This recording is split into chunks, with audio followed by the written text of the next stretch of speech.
Estamos conversando sobre o Apocalipse. Por que estamos estudando sobre isso? Em primeiro lugar, Paulo, na sua primeira carta aos Tessalonicenses, ele diz o seguinte, 1 Tessalonicenses 4,18: Consolai-vos, pois, uns aos outros com estas palavras. Consolai-vos, pois, uns aos outros com estas palavras. Nós sabemos que esse vídeo, essa mensagem, será vista por muitas pessoas que necessitam, nesse momento, de consolo, necessitam, nesse momento, de amparo. Mas por que estudar Apocalipse, os livros proféticos da Bíblia, vai nos trazer consolo?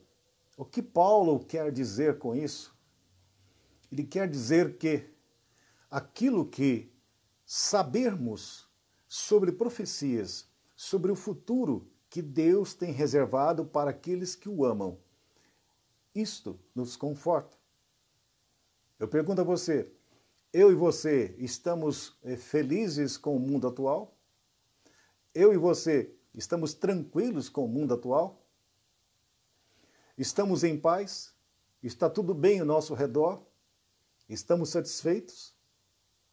Existe alguma esperança nesse mundo para o homem, para a mulher, para a criança e para o adulto? Estamos tranquilos? Não. Então, por que Paulo está falando que ler sobre profecias irá nos consolar? Sim, para nós cristãos é um ótimo consolo. Saber que a nossa pátria não é aqui. Saber que esse mundo aqui não é o nosso. Nós estamos aqui como peregrinos. Moisés rejeitou ser chamado filho da filha de Faraó, teve por maior riqueza a vergonha de ser um cristão, a vergonha de passar ao lado de Deus. Ele rejeitou as riquezas do Egito e resolveu seguir o Senhor. Então, nós, ao estudarmos a palavra de Deus, nós iremos descobrir que ela nos consola, ela nos anima, ela nos dá força, ela nos dá coragem. E é isso que nós precisamos. Portanto, vamos considerar algumas coisas. Por que estudar as profecias bíblicas? Já falamos isso e hoje, rapidamente, vou falar sobre isso. Primeiro, é bem-aventurado, Apocalipse 1 e 3. Depois, é necessário que conheçamos as Escrituras e o poder de Deus. Depois, aprender a parábola da figueira, isso é importantíssimo. Saber interpretar os sinais. As profecias bíblicas foram transmitidas pelo Espírito Santo de Deus aos profetas, portanto, elas são reais e verdadeiras. A interpretação é literal, ao pé da letra. Na sua maioria, as profecias relativas a Jesus, elas foram interpretadas de forma literal. Ou seja, em Isaías, em Joel, a sua morte foi interpretada de forma literal. É uma interpretação futurista, escrita nos capítulos 12 de Gênesis e capítulo 15. A maioria das promessas feitas a Abraão ainda não se cumpriram e necessitam ser cumpridas.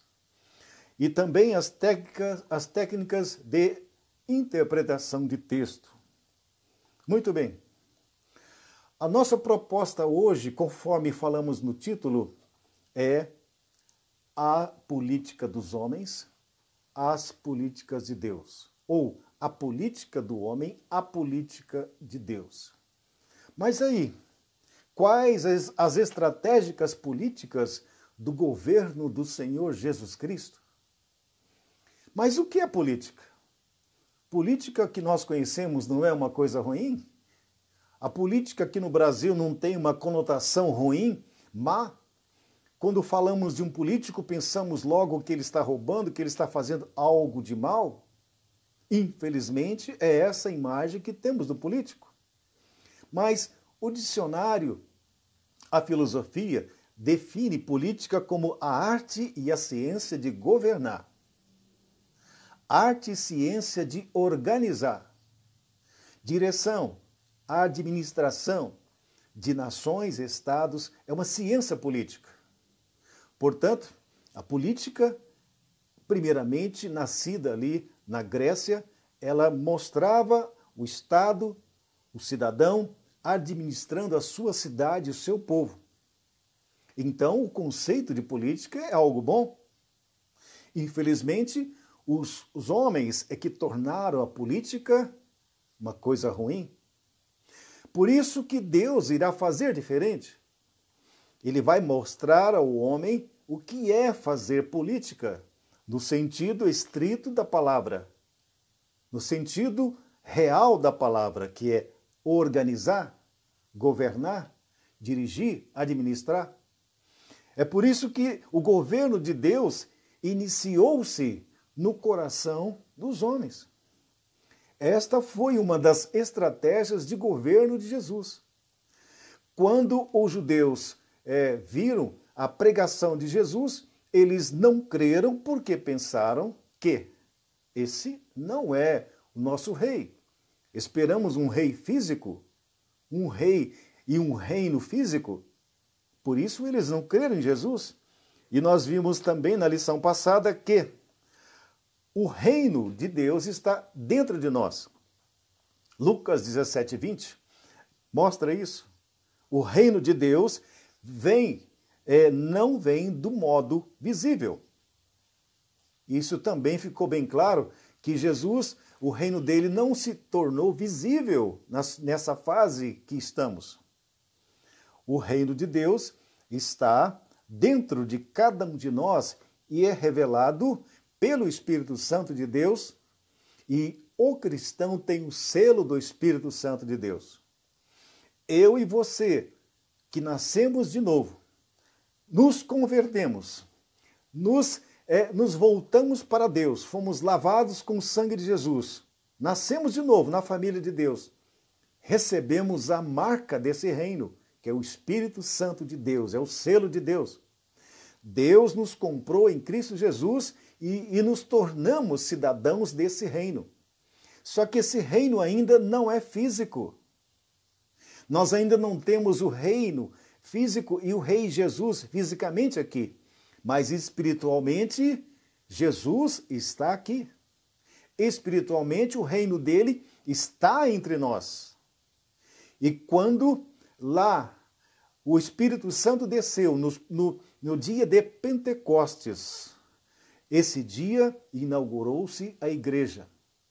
Aquele povo, os cristãos antigos, e nós até hoje recebemos o Espírito Santo de Deus e poder para pregar a sua palavra, poder para anunciar o evangelho, poder para batizar em nome de Jesus, poder para levar o evangelho até os confins da terra. Estamos vivendo o tempo da graça, o tempo do Espírito Santo, e esse tempo não terminou. Segundo, o reino de Deus se transfere para o reino de Deus se transfere para aquele que o recebe. E saiu dos judeus porque eles não receberam o reino de Deus. João 1:11 diz que veio para que era seus, ou seja, os judeus, mas eles, judeus, não receberam. Por isso que Deus, já onisciente, já sabendo dessa verdade, disse: mas a todos quantos o receberam, deu-lhes o poder de serem feitos filhos de Deus, a saber, os que creem em seu nome. É por isso que Paulo diz que nós, gentios, os gentios que não são judeus daquela época, foram enxertados na videira. Nós fomos enxertados, e a videira é o povo de Israel. Nós fomos enxertados. Essa fase, essa dispensação, esse período da graça de 2000 anos para cá, é o tempo dos gentios. Nós, que não somos judeus, somos gentios, assim a Bíblia diz. E nós recebemos a garantia e o selo do Espírito Santo que somos de Deus. Muito bem. Terceiro, os valores do reino dos homens não são aceitos no reino de Deus. Os valores do reino dos homens não são aceitos no reino de Deus.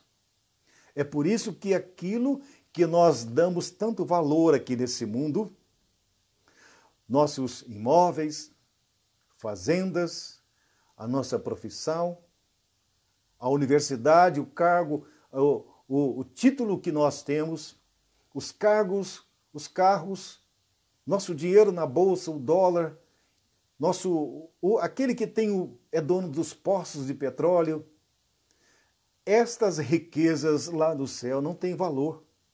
Os valores no reino de Deus são outros. Essa diferença, já estamos aí tendo uma diferença entre o governo dos homens, o reino dos homens e o governo de Deus. Os valores lá são outros. Claro, temos exceções de bons políticos, mas em geral nós não acreditamos nos políticos. Raríssimas exceções, nós temos homens de Deus na política, dando bons exemplos, é verdade. Mas, infelizmente, não somente nos poderes executivo, legislativo ou judiciário do Brasil e do mundo, nós encontramos completamente uma disparidade de comportamento. Por que isso? Por exemplo, o governo da economia, o presidente da República. Por que nós temos a desigualdade, a fome, a pobreza? Porque Deus deu a Adão, deu à sua posteridade o governo do mundo. Quando Deus criou Adão e Eva e eles pecaram, eles foram afastados da presença de Deus. E Deus disse a Adão que do seu trabalho comerás, do seu suor ganharás o seu pão. E a Eva, ela teria dores de parto para nascer uma criança. E nós iríamos sofrer espinhos, e iríamos sofrer. E naquele dia que o homem pecou, nós morremos fisicamente. Lógico, não no momento, mas posteriormente, alguns anos, o homem fisicamente morreu, mas naquela hora o homem morreu espiritualmente falando. E ele foi condenado à segunda morte. A primeira, ele já havia morrido ali automaticamente. Mas a segunda, ele também foi condenado. Mas havia uma saída para o homem se livrar da segunda morte que está escrita em Apocalipse. Mas o que tem a ver isso? Os governos dos homens foram entregues aos homens. O governo de Deus foi entregue aos homens. Coube agora a responsabilidade do homem administrar o mundo, administrar a terra. Um governo que se deu mal logo no início foi o de Nimrod. Lá ele construiu aquela torre de Babel. Ele queria chegar a Deus pelos seus próprios esforços e a sua própria maneira.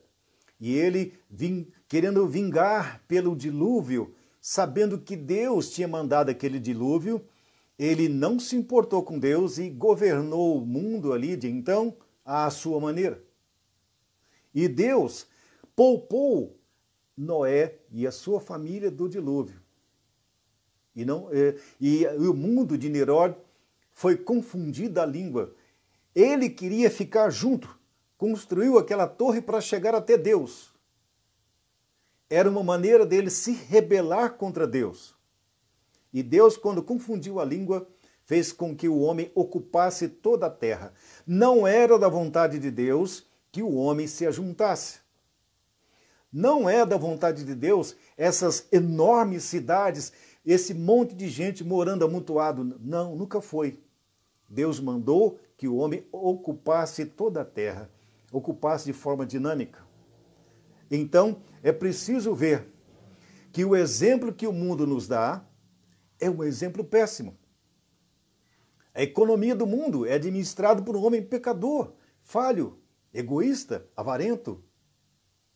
O trabalho, a agricultura, a indústria, a defesa, a educação, a justiça, a segurança pública, a infraestrutura e o trânsito, o meio ambiente, os direitos humanos, a saúde, a segurança institucional.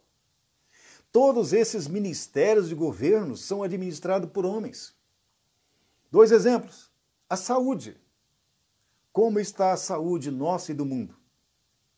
A saúde está assim por causa do pecado do homem, porque eu e você não morremos, não tínhamos pecado, Adão não tinha. Mas por causa de Adão, eu e você pecamos.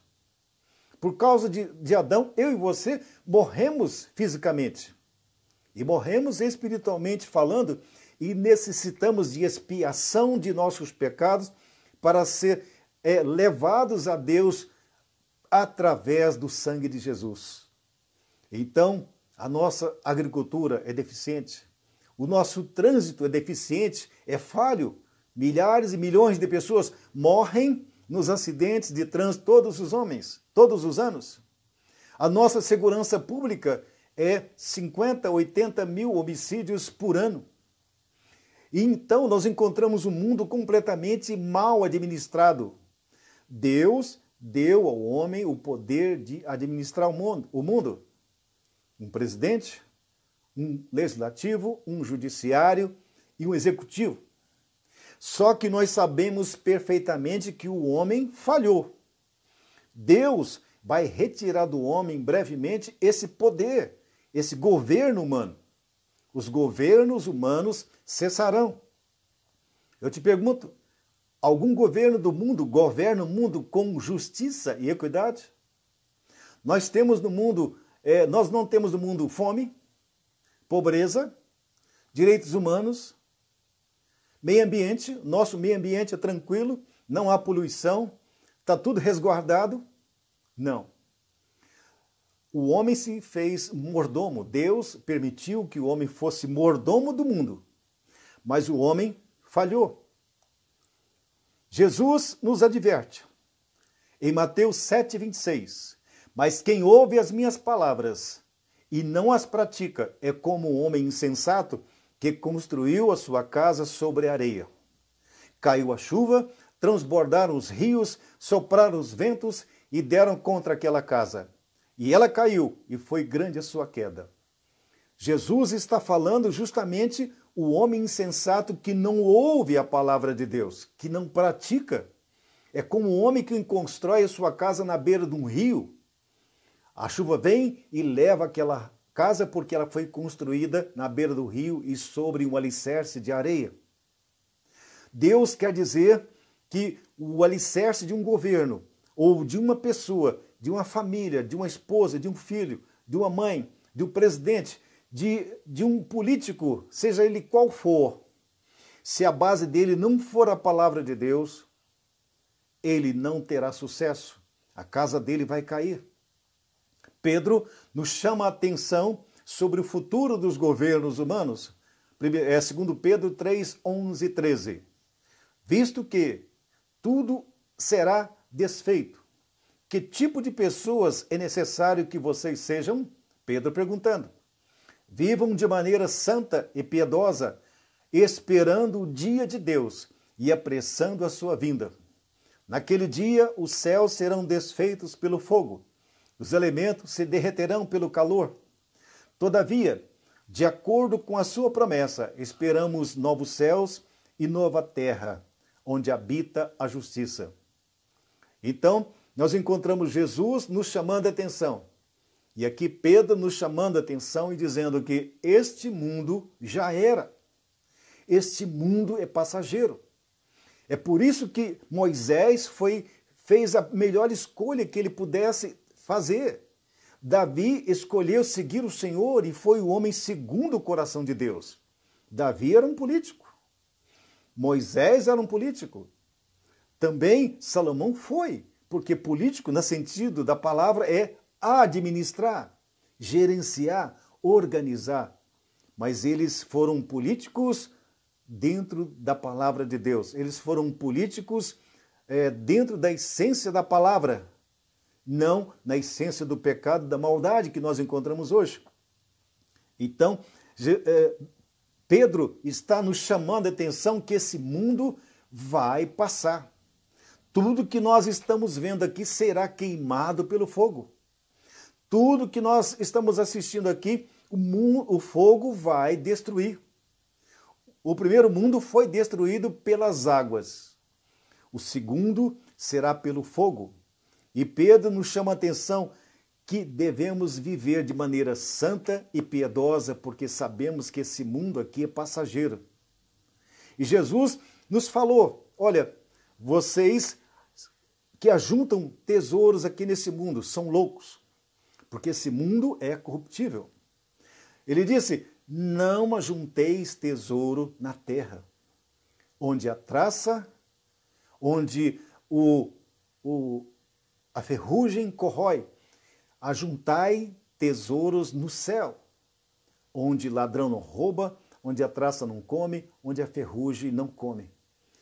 É uma loucura cada um de nós, se fizermos isso, buscar as coisas desse mundo, porque esse mundo vai passar. Está aí as provas que os sinais estão aí diante de nós. O sinal da pandemia está aí. Apocalipse 24 está dizendo que nos últimos dias seriam terremotos, fome, pestes, doenças, a devassidão, a imoralidade, toda sorte de maldade, amantes de si mesmo, homens contra homens, mulheres contra mulheres. É exatamente isso que está acontecendo. Cada vez mais aumentando a intensidade dos acontecimentos. Não temos dúvida. É muito importante que saibamos que a nossa maneira de viver, primeira coisa, eu preciso nascer na família de Deus e crescer do Espírito Santo de Deus. Ao confessar os meus pecados, ao me arrepender, Deus vai me perdoar. Ele me dará o Espírito Santo de Deus para habitar comigo. E esse Espírito Santo é o Consolador. Quando iniciamos essa live, às 9h02, qual foi o primeiro versículo? Paulo, 1 Tessalonicenses 4,18. Paulo disse, consolai-vos, pois, uns aos outros com estas palavras. E com esse versículo também eu vou terminar as últimas considerações. Por que o consolo em falar de Apocalipse e Paulo falando sobre isso?